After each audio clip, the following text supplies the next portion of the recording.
Hello guys, good morning. Ito pala yung yung farm ko dito sa Malibago. Binisita ko bago ko ikot-ikot.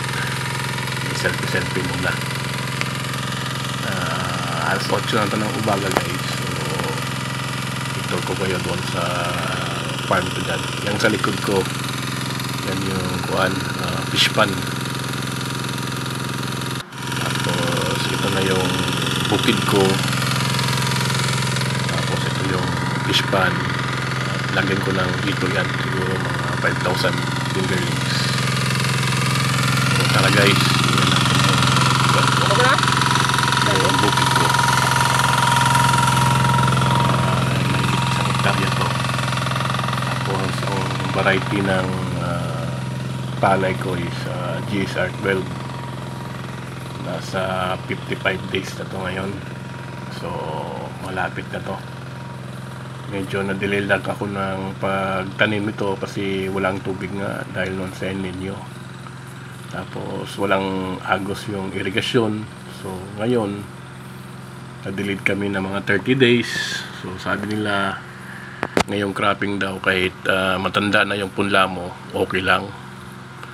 So natanim ko siya June 12 June 12 ko siya natanim, pero nagpunla ako nito May 10. So umabot ng mahigit isang buwan, pero tinagaan ko naman na buti nga may nagkaulan, tas dumaan yung tubig ng irigasyon, kaya yun natanim namin.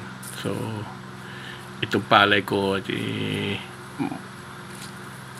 marami na rin ako nagamit na pang insekto nito tsaka fungicide. Naka-abono na ako nito, tapos nag top dress na. So meron lang mga konting damo sa mga pilapil, tapos may mga pakunti-kunti din. Kaya ngayon dandan na siya namulaklak kasi mga September siguro to first week ang anihan nito. Kaya yan, pinatabas-tabas ko yung mga damo kasi sobrang disturbo na sa daanan, kaya pinatabas ko para malinis siya, para walang insekto. Maganda kasi kung malinis yan, para walang insekto.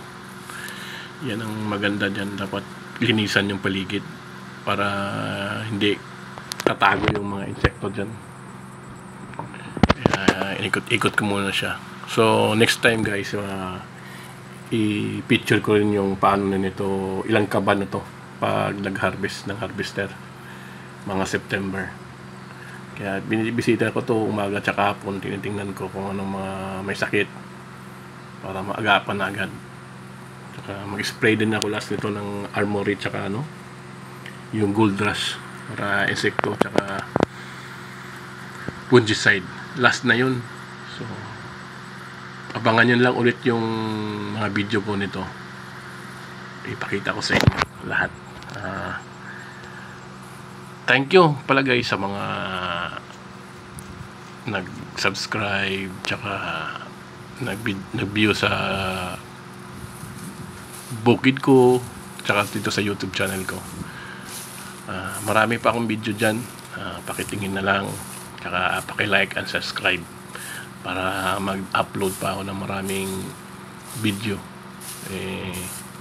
Mas maganda tong ganitong buhay para at least malaman natin paano ang buhay ng isang farmer. Kung walang farmer, wala tayong makain. Kaso lang, tas mahal na din ng mga inputs, fertilizer, yung gamot, pangpaupa sa tao, gasolina, crudo, lahat na yan. Kaso sige lang, tiyaga lang, ganun talaga ang buhay, laban ng patas.